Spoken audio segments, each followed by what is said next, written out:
Мұқағали Мақатаев 1931 жылы дүниеге келіп, 1976 жылы өмірден озды.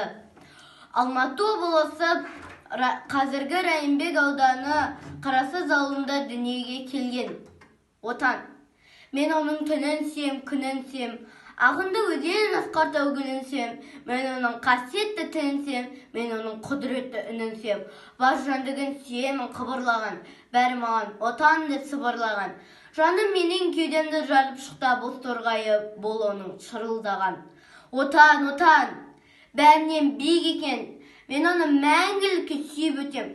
Отанды сүймеуіңді күйік екен. Отанды сүйгеніңде күйік екен. Отан, отан, сен болмасаң не істерем? Мәңгілікке бақытсыз болып өтерем. Осы өмірден өсуменен кетерем. Құс ұясыз, жыртқыш үнсіз болмайды. Ал отансыз өзін сорлайды да зорлайды.